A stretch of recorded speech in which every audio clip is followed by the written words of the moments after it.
공예배라고 하는 것은 교회 공동체가 하나님의 뜻을 쫓아서 합의에 의해서 시간과 장소를 정해놓고 드리는 정기적인 또 전통적인 예배를 뜻합니다. 그런데 그 공예배에 큰 변화가 있습니다. 어떤 분은 자기 50평생 동안 한 번도 주일에 교회 가서 예배 드리는 것을 그렇게 하지 못했던 적이 한 번도 없었는데, 전쟁도 아니고 다른 것도 아닌데 바로 이 신종 코로나 때문에 주일에 교회에서 예배 드리지 못하는 일이 생겼다고 말씀하신 분도 있습니다. 많은 분들에게 이 공예배를 인터넷으로 가정에서 주일 예배를 드린다는 것이 굉장히 충격적이고 또 많은 혼란을 주고 있습니다. 이 공예배라고 하는 것, 이것은 우리 교회에서 아무리 강조해도 이 지나치기 어려운 그런 주제입니다. 가만히 성경을 살펴보면 예수님도 그러셨습니다. 예수님도 늘 하나님과 동행하시고 하나님의 임재 가운데 계셨던 그 예수님도 자신의 임의대로, 자신의 뜻대로, 편의대로 예배를 드리지 않으셨습니다. 그분은 절기 때는 성전을 찾으셨고 또 평소의 주일 안식일에는 회당을 찾아서 예배 드리셨습니다. 히브리서 10장 25절에 보면은 모이기를 패하는 어떤 사람들의 습관과 같이 하지 말라, 이렇게 말씀을 하셨습니다. 공예배, 함께 모여서 드리는 예배가 정말 소중한 것임을 우리 주님도 보여주셨고 또 우리 사도들도 말씀하고 있습니다. 제가 신학교 다닐 때 룸메이트와 함께 이런 얘기를 한 적이 있었습니다. 당시 이제 수업 가운데서 이 사이버 처치에 대한 이야기가 있어서 이것에 대해서 이야기를 나누는데, 제 룸메이트는 이렇게 얘기하는 겁니다. 미래에는 사이버 처치가 아마 대세가 될 것이다. 이 사이버 처치, 오늘날로 따지자면 온라인으로 인터넷으로 가정 예배 드리는 것, 이것도 들어갈 것이고, 또 이제 조금 있으면 정말 있을 일이라고 생각하는데, 이 가상현실, 이 VR을 끼고는 이 예배 현장에서 예배 드리는 것을 경험하는, 그래서 때로는 온누리교회에서나 순복음교회를 선택하면 그 교회에서 예배의 실황을 드리는 것처럼 그렇게 가상현실 가운데 예배 드리는 이런 것들이 아마도 미래에는 대세가 될 것이다, 이제 이런 얘기를 하는 친구가 있었습니다. 그런데 저는 그렇지 않을 것이다, 또 그렇지 않아야 된다고 얘기했습니다. 왜냐하면 사람은 관계를 필요로 하기 때문입니다. 인간의 관계, 인간은 관계적 존재이고 그 관계를 갈망하기 때문에 인터넷상에서, 온라인상에서 그것을 결코 만족시킬 수 없다. 또 예배라고 하는 것은 온 마음으로 드리는 거다. 온 몸과 온 마음으로 드리는 것이지 머리로 드리고 생각으로 드리고 감정으로만 드리는 게 아니다. 그러므로 예배는 꼭 함께 드려야 된다, 이런 얘기를 하면서 토론을 했던 기억이 있습니다. 여러분, 그렇습니다. 주일 예배는 모여서 또 모이기 위해서 준비가 된 교회당에서 드리는 것이 가장 좋습니다. 가장 합당한 것입니다. 그러나 아무리 공예배가 중요하다 하더라도 생각해보면 그 공예배 자체가 우상이 되어서도 안 될 겁니다. 말씀 자체가 중요하고 우리가 성경을 귀히 여기고 존중하지만 성경 자체가 우상이 되어서는 안 되는 것과도 동일한 것입니다. 예를 들어서 성경이 우상이 된 예가 뭐가 있을까요? 근데 요즘 하나의 어떤 이단까지는 아니더라도 사이비 종파처럼 있는 어떤 기독교 단체 가운데서는 성경 중에서 꼭 자기들이 생각하는 그 특정 성경만을 읽어야 된다고 생각하는 부류가 있습니다. 왜냐하면 그 성경에는 빈칸이 없다는 겁니다. 우리가 갖고 있는 이 개역개정에는 빈칸 또는 괄호가 있으면서 이 분명하지 못하고 그 근거가 확실하지 않은 것들을 괄호 쳐놨는데, 그러나 그들은 괄호가 없는 성경, 하나님의 말씀에는 그 빈틈이 있을 리가 없다, 1.1획도 빠질 수 없다고 하면서 사실 별로 신뢰할 만하지 못한 성경을 절대적으로 불변하는 성경이라고 믿고 따르는 그런 교파도 있습니다. 그것도 일종의 성경 우상주의이겠죠. 반대로 신학교 갔을 때 성경이 우상이 돼서는 안 된다라고 하는 그런 이제 이야기를 들은 어떤 친구가 좀 몹쓸 짓을 하는 것을 본 적이 있습니다. 정반대 이야기인데 어느 날 그 친구랑 같이 이제 어떤 말하자면 운동장 스탠드 같은 데 앉아 있었습니다. 근데 그 친구가 뭘 깔고 앉아 있는 거예요. 뭘 깔고 앉아 있나 봤더니 성경을 깔고 앉아 있는 거예요. 아무리 신학교에서 성경이 우상이 되면 안 된다는 이야기를 들었다 할지라도 이거는 아니다라 싶었습니다. 제가 그래서 사실 그때는 너 지금 뭐 하고 있는 거냐고 얘기했지만 지금 같아서는 꼭 이런 얘기를 해주고 싶어요. 부모님 사진이 있는 사진이 있으면 부모님 사진은 그저 종이이고 사진일 뿐이지만 거기에 그걸 깔고 앉는 사람은 거의 정상적인 사람입니까? 성경이 그저 책일 수도 있지만 성경이 우상이 되어서는 안 되겠지만 우리 그리스도인들은 성경이 하나님의 말씀이라고 생각하고 정말 소중히 각별히 여기는데 그것을 깔고 앉는 무례함, 이것은 정말 생각이 부족한 일이겠죠. 그러니까 성경이 우상이 되어서도 안 되지만 그렇다고 성경을 함부로 해서도 안 되는 것처럼 공예배는 우상이 되어서도 안 되지만 그러나 공예배는 너무나도 우리에게 소중하고 각별하고 중요한 것입니다. 지켜야만 하는 것이죠. 그러나 오늘 우리는 온라인으로 가정에서 주일 예배를 드립니다. 왜 그럴까요? 주일, 안식일의 본질에 대해서 한번 생각하기를 원합니다. 예수님은 안식일에 특별한 일을 행하셔서 당시에 유대인들로부터 공격을 받으셨습니다. 어떤 공격을 받으셨냐? 일단 예수님이 특별한 일을 하신 게 뭐냐면 두 가지 일을 하셨는데 특별히 손 마른 사람의 그 손을 고치셨어요. 그리고 38년 동안 앉아있던 사람을 일으키셨어요. 그것 때문에 그들은 어떤 일이 있었느냐? 안식일을 범했다고 예수님을 공격했습니다. 그러나 예수님은 오히려 그들을 향해 말씀하셨습니다. 안식일의 본질에 대해서 가르쳐 주셨습니다. 안식일에 선을 행하고 생명을 살리는 것, 이것을 위해 안식일이 있는 것이라고 말씀하셨습니다. 유대인들은 이 안식일 우상주의에 빠져 있었던 것이요, 예수님은 그 안식일의 본질을 지키셨던 것입니다. 여러분, 예배 우상주의자들도 있습니다. 어떤 경우냐?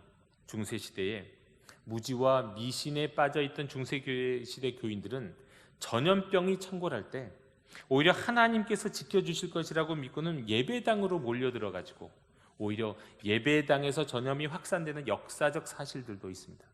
이런 건 일종의 예배 우상주의라고도 할 수 있는 겁니다. 그래서 이런 상황 속에서 오늘날 한국교회를 가만히 보니까 반으로 나눠져 있는 것 같습니다. 물론 대구교회를 제외하고는 어떤 교회는 온라인으로 주일 예배를 드리고 어떤 교회는 그럼에도 불구하고 교인들이 한 3분의 1, 4분의 1밖에 오진 않지만 그래도 우리는 주일에 예배당에서 예배를 드리겠다 이렇게 생각하고 그렇게 드리는 교회들이 있습니다. 누구도 탓할 수 없습니다.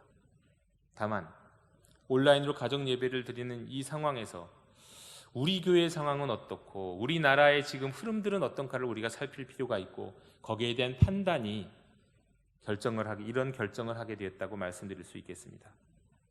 중요한 건 지금 우리 교회가 그런 상황인가? 지난주에도 많은 교회들의 신천지가 돌아다녔습니다. 매우 위험한 사람들이죠. 신천지 교인들 가운데서도 특별히 대구 교인들은 80% 있는 이상의 대구 교인, 신천지 교인들이 확진자였습니다. 그리고 전국적으로 많은 사람들이 있다고 알고 있습니다. 또 주일에 우리 정도의 교회의 규모가 되면 통제하기 어려운 부분들도 솔직히 있습니다. 노약자의 건강 또한 교회에 대해서 사회가 요구한 어떤 사회적 책임 이런 것들을 종합적으로 판단해서 우리는 당분간 적어도 이번 주와 다음 주는 온라인으로 주일 예배를 드립니다. 이런 결단을 내리고 이런 결정을 우리 당회에서 내린 후에 그렇다고 고민이 끝난 것은 결코 아닙니다. 저는 계속해서 고민을 했습니다. 이것이 가장 합당한 일인가? 진짜 이게 하나님이 원하시는 일인가? 신학적으로 어떤가를 따져보고 또 생각하고 고민했습니다. 그런 과정 속에서 우리에게 주신 말씀이 바로 이 솔로몬의 성전 봉헌식 말씀입니다. 잠시 흩어져서 예배하는 우리에게 주시는 하나님의 말씀으로 다가왔습니다. 오늘의 이야기는 이 성전 봉헌식 뒤에, 아니 그 자리에서 솔로몬이 회중을 향해서 몸을 돌려서 축복하고 연설하고 기도하는 이야기입니다. 먼저 하나님을 찬양하고, 그리고 성전이 봉헌된 배경에 대해서 솔로몬은 이야기합니다. 그러니까 아버지 다윗에게 있었던 바로 성전을 건축하고자 하는 그 마음에서 시작되어 오늘날 성전이 건축하게 할 수 있게 되었다고 이야기했습니다. 성전을 건축하고자 하는 마음, 그 마음에 대해서 하나님은 이렇게 말씀하셨습니다. 열왕기상 8장 18절에 내가 내 이름을 위하여 성전을 건축할 마음이 있으니 이 마음이 내게 있는 것이 좋도다. 물론 다윗에게는 이 마음대로 이루어지는 것이 허락되지 아니하였지만 분명히 하나님은 그 마음을 칭찬하셨고 인정하셨습니다. 여러분, 여기서 성전을 건축할 마음, 이 성전이 도대체 구체적으로 무엇입니까? 여러분, 성전이 단지 건물일까요? 단지 건물을 짓는 것을 하나님이 칭찬하셨을까요? 성전은 성막의 업그레이드 버전입니다. 성막의 본질은 무엇입니까? 성막은 하나님이 계시는 것이에요. 하나님이 이스라엘 백성과 함께하기 위해 그 성막을 지어라 말씀하시고 내가 거기에 함께하겠다고 약속하시고, 그리고 그 설계도까지 주셨죠. 그것이 업그레이드 된 것이 성막입니다. 다만 성전은 성막과 다르게 이동할 수가 없습니다. 그러니까 하나님이 약속하신 동성 예루살렘 안에만 있는 것이고, 그리고 이것을 짓고자 했던 다윗의 마음에는 어떤 마음이 있었느냐? 내가 영원히 하나님과 함께할 뿐만 아니라 나의 자손 대대로 이곳에 하나님이 함께 계시기를 원하는 마음, 그런 마음에서 성전을 건축할 마음을 가졌던 겁니다. 여러분, 이 마음은 가장 복된 마음입니다. 우리가 인생의 사자성어 중에서 과유불급이라는 말이 있죠. 지나침은 부족한 것보다 못하다고 하지만 이건 그렇지 않습니다. 성전을 건축하고 싶은 마음, 하나님과 함께하고 싶은 마음, 하나님 가까이 있고 싶은 이 마음만은 결코 어떤 경우에도 부족함이 없습니다. 저는 제발 그런 사람을 좀 보고 싶습니다. 나 하나님과 가까이 있고 싶어요. 하나님과 정말 함께 있고 싶어요. 이것이 지나친 사람을 좀 보기 원하는데 저는 최근까지 별로 보지 못한 것 같습니다. 이런 사람 만나고 싶습니다. 저도 그런 사람이 되고 싶은데 그렇지 못합니다. 그러나 이런 마음은, 그래서 이 마음은 정말 복된 마음입니다. 다윗은 그런 마음을 가졌습니다. 인터넷으로 주일 예배를 드리든 기도원에 올라가서 금식을 하든지 간에 상관없이, 또 예배당에 모여서 예배를 드리든 상관없이 간에 이 마음은 모두에게 필요한 마음입니다. 하나님과 가까이 하고 싶은 마음, 하나님과 함께 하고 싶은 그 열정, 그 열망은 누구에게나 필요한 가장 소중한 복된 마음인 거죠.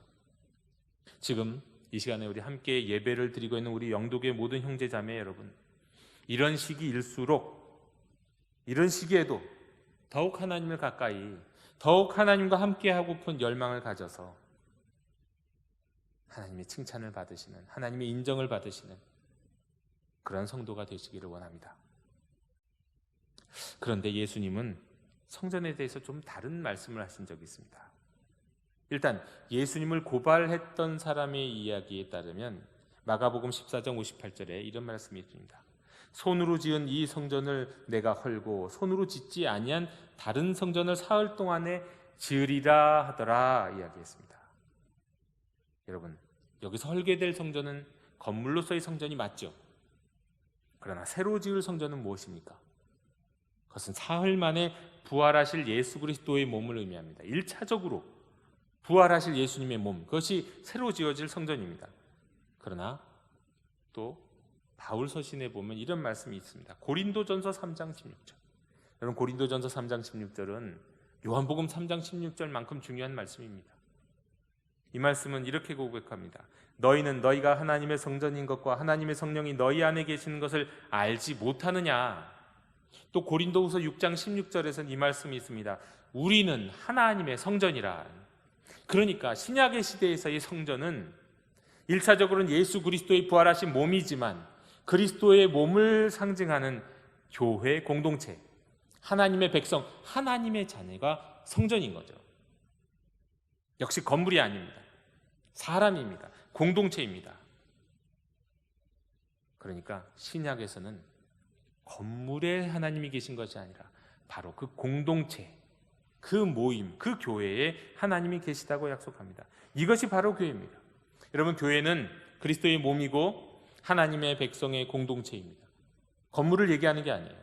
사람입니다. 하나님의 사람들. 그러니까 다윗이 가져서 칭찬받은 이 성전을 건축할 마음은 신약적인 의미에서 말씀드린다면 다름 아닌 교회 공동체를 세우고자 하는 마음, 그 교회 공동체를 통하여 하나님과 함께 가까이 있고자 하는 마음인 거죠. 저는 이제 신학교 다닐 때 잠시 그런 생각을 한 적이 있었습니다. 이 교회가 건물이 아니라는 이야기를 듣고는 조금 충격적이기도 했습니다. 아, 교회가 건물이 아니었어? 사람이었어? 예수님의 몸이요? 예수님의 공동체였어? 그렇다면 그래, 그러면 너무나도 교회가 건물에 치중하고 있는 모습을 보면서 아, 건물 없는 교회가 더 바람직한 교회 아닌가? 더 이상적인 교회가 아닌가 하는 생각을 한 적이 있었습니다. 그런데 이것은 제가 선교지에서 직접 경험하면서 깨어졌습니다. 제가 선교지에서 선교하시는 선교사님들의 사역을 직접 이런 경우들을 보았습니다. 어떤 분은 정말 선교를 잘 하셨습니다. 그래서 한국 교회의 도움을 받아서, 후원을 받아서 선교지의 교회당을 버젓이 멋지게 교회당을 건축했습니다. 건물을 지었죠. 그런데 공동체를 세우지 못했습니다. 그 교회당에서 예배드리고 그 교회에서 계속해서 신앙을 이어갈 만한 공동체를 만들지 못했어요. 그런데 어떤 선교사님은 교회당은 짓지 못했어요. 그런데 그냥 한 사람 한 사람 제자 훈련을 하면서 묵상을 가르치면서 신학 공부를 하면서 사람을 세우고 공동체를 세우셨어요. 건물은 없었습니다. 그럼 나중에 어떻게 됐을까요? 어떤 일이 벌어졌을까요? 첫째, 건물은 있지만 공동체가 없는 교회는 나중에 그 목사님이 그래도 훌륭한 목사님이셔서 선교사님이셔서 공동체가 있는 현지인들 교회에 건물은 없는 현지인들 교회 공동체에 그 건물을 이양하셨어요. 그들이 거기서 예배를 드릴 수 있도록. 근데 후자, 건물이 없었던 공동체만 있던 사람들은 어떻게 되었느냐? 나중에 리더가 좀 문제가 생겼어요. 선교사님이 급히 귀국하게 됐고, 그리고 리더의 어떤 심각한 문제가 생기니까 공동체 전체가 흔들리는 것 같습니다. 결론은 그래서 이랬습니다. 건물이 없으면 위기가 오면 쉽게 무너지는구나. 결론, 교회는 공동체입니다. 공동체가 더 소중합니다. 그것이 더 본질이니까 공동체를 세우는 일이 중요하지만 그 세워진 공동체가 흔들리지 않고 오랫동안 지속될 수 있도록 되기 위해서는 이 전체 공동체가 계속해서 예배드릴 수 있고 그들의 마음의 고향이 될 수 있는 교회의 당도 필요한 것이다. 이 결론이었습니다. 이건 마치 뭐라고 말씀드릴 수 있냐면 한국 교회, 한국 사회에서 자기 집 없이 전월세로 계속 살면 어떻게 될까요? 지난 우리가 30년 동안은 적어도 계속해서 집값은 올라가고 그럼 계속해서 이사를 다녀야만 하는 그런 불편함이 있었죠. 그런데 좀 힘들어도 초기에 집을 사놓은 사람들은 어떻게 됐습니까? 그래도 집이 있기 때문에 떠나지 않고 살 수가 있었죠. 교회도 마찬가지였습니다. 어려워도 교회당을 건축하고 터전을 마련한 교회는 힘들어도 그 교회가 그 자리에서 자리를 잡고 계속 교회로서 존재하고 있는데, 그런데 특별한 건물이 없는 교회는 이리 가다 저리 가다 하다가 위기가 생기면 그냥 여지없이 또 흐트러지는 모습을 보여주었다는 겁니다. 이것입니다. 여러분, 다윗이 성전을 건축하고자 하는 마음을 만약에 현대적으로 만든다면 이렇게 말씀드릴 수 있을 것 같습니다. 예수님의 몸된 공동체인 교회를 가까이 하고 싶은 마음이요, 그 공동체를 세우고자 하는 마음이요, 조금 더 확장하면 하나님이 계시었으는 그 하나님을 함께 예배했던 그 터전인 교회당을 가까이 하고 싶었던 마음이다. 이렇게도 말씀드릴 수 있겠습니다. 바울은 빌립보서 2장 5절에서 이렇게 말씀하셨죠. 이 마음을 품으라. 곧 그리스도 예수의 마음이니. 그러니까 저는 이와 같이 오늘 흩어져서 예배 드리는 이 시간 저는 이렇게 말씀을 드리겠습니다. 이 마음을 품으십시오. 성전을 건축할 마음을 가졌던 그런 다윗의 마음을 품으십시오. 하나님이 그 마음을 복되게 하실 줄 믿기 때문입니다. 봉헌식에서 연설한 후에 솔로몬은 하나님의 높으심과 크심을 그것에 비해서 이 성전은 너무나도 초라함을 고백합니다. 사실은 당시의 이 성전 어마어마한 성전이었습니다. 세계 역사 속에서 그 당시에는 세계 어디에서도 보기 드문 아주 화려한 성전이었음에도 불구하고 그렇게 고백합니다. 그리고 솔로몬은 기도합니다. 8장 29절에 이 성전을 향하여 주야로 보시오며 주의 종이 이곳을 향하여 비는 기도를 들으시옵소서. 여러분, 오늘날의 성전은 그리스도의 몸이죠. 교회 공동체이죠. 그런데 이를 지켜 보호해달라고 기도하는 겁니다. 또한 솔로몬이 그 성전을 향하여 비는 기도를, 즉 교회를 마음에 품고 드리는 기도라고도 이야기할 수 있겠습니다. 내가 성전을 향하여 기도할 때 하나님 들어달라는, 이것을 현대적으로 말하면 우리가 교회를 마음에 품고, 내가 섬기는 교회, 내가 예배드렸던 그 교회당을 마음에 품고 하나님께 기도할 때 하나님 들어주십시오. 그러니까 나는 나 혼자만 신앙생활하는 것이 아니라 나의 형제요, 나의 자매요, 내가 함께 예배드렸던 그 교회를 내 마음에 항상 품고, 공동체를 품고 하나님께 기도할 때 하나님 나의 기도를 들어주십시오. 이렇게 기도하는 것과 같다는 겁니다. 그럼 여러분, 흩어져서 예배드리는 지금 이 순간에도 영도 교회를 향해서, 영도 공동체를 마음에 품고 하나님께 기도하면 되는 겁니다. 그것이 바로 솔로몬의 기도였던 것입니다. 39절에 주는 계신 곳 하늘에서 들으시고 죄를 사해달라고 솔로몬이 기도했습니다. 특히 무슨 재앙이나 전염병 같은 그런 질병이 있든지 간에 마음으로 이 재앙이 일어났음을 깨닫고 회개하면서 성전을 향해서 손을 펴고 기도하면 들으시고, 그것이 만약에 죄로 인한 것이면 용서해달라고 간절히 기도합니다. 여러분, 그렇습니다. 솔로몬이 이때 기도할 때요, 그 재앙이 누구의 탓인지, 어디에서 온 것인지 말하지 않습니다. 일단 그 재앙을 무조건 자신의 탓인 것처럼 회개하는 마음으로 교회를 향하여 공동체를 품고 말하자면 기도하는 겁니다. 하나님 들어달라고요. 여러분, 우리가 솔로몬처럼 기도한다고 한다면 오늘날 우리는 이렇게 기도해야 될 겁니다. 오늘 우리에게 일어난 어떻게 보면 재앙과 같은 현실, 이 현실 앞에서 일단 우리는 누군가를 탓하는 것을 멈춰야 됩니다. 탓할 수 있죠. 이게 이 코로나19가 확산된 게 누구 때문이냐, 무엇 때문이냐 얘기할 수 있습니다. 그리고 거기에는 사실도 있죠. 하지만 그것보다도 먼저 우리는 누구의 탓으로 돌리기 이전에 그것이 마치 나의 탓인 것처럼, 그것이 우리의 잘못인 것처럼, 우리 교회의 잘못인 것처럼, 우리 공동체의 잘못인 것처럼 하나님 앞에 회개하고 기도해야 된다는 거예요. 공동체를, 우리 교회를 마음에 품고 회개하면서 기도하기를 원하신다는 겁니다. 좀 더 구체적으로 얘기하면, 혹 우리 교회가 저 신천지가 활개치고 성장하도록 방치한 죄는 없는가? 저들은 한 사람을 저들의 방식대로 전도하기 위해서 몇 명이 그냥 아주 오랫동안 준비하고, 또 그 한 사람의 기분을 맞춰주기 위해서 그냥 거짓으로 웃어주기도 하고 격려하고 같이 참석해주고, 이런 열정과 열심을 다하는데 우리는 한 사람의 영혼을 구원하기 위해서 도대체 무엇했는가? 또 우리 교회는 신천지에서 그렇게 신천지 교인들을 가르치는 것만큼 과연 말씀을 제대로 가르쳤는가? 교인들은, 신천지인들이 월, 화, 목, 금 저녁마다 그렇게 열심히 배워서 무슨 천국 간다고 시험 보려고 그 준비를 몇 달을 한다는데, 과연 하나님의 말씀 배우면서 그런 열심 갖고 배워본 적이 한 번이라도 있는가? 우리는 이러한 우리 자신을 한번 돌이켜봐야 할 필요가 있는 겁니다. 다른 사람 탓하기 이전에 말이죠. 그래서 신천지는 그렇게 부흥했는데, 이단은 그렇게 부흥했는데, 그래서 오늘날에 이런 현실이 이어졌다고 한다면 우리는 그것을 그들의 탓이라고 말하기 이전에 우리 교회가, 그리스도인 된 내 자신이, 목회자인 제 자신이 하나님 앞에서 무엇을 잘못했는지를 자기 자신을 탓하고, 우리 자신을 탓하고 먼저 회개해야 한다는 겁니다. 내 탓이라고, 우리 탓이라고, 우리의 잘못이라고 하나님께 회개하며 기도해야 한다는 것입니다.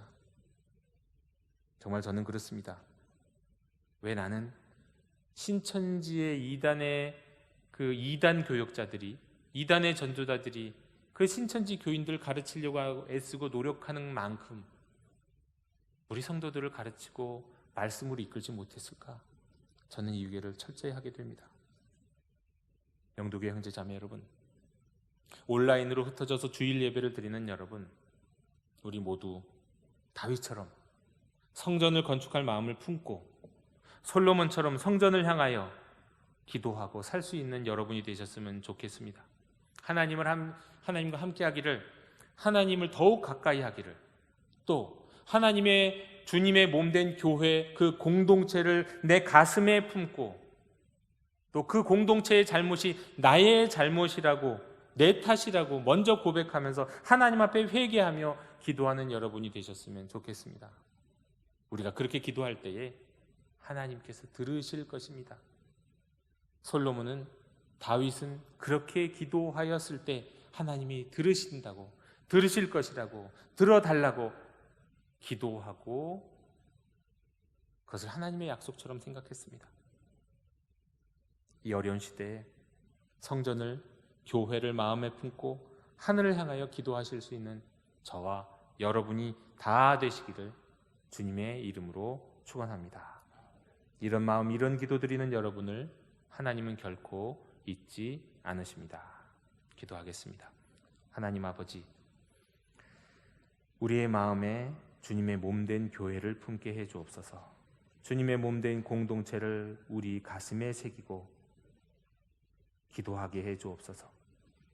혹시 우리 교회가, 우리 가족이 잘못하고 있는 것이 있다면 하나님 앞에 이 시간 회개하고 날마다 주님의 몸된 교회를 품고 두 손 들고 기도하는 저희들, 솔로몬과 같이 기도하는 저희들 될 수 있도록 인도해 주시옵소서.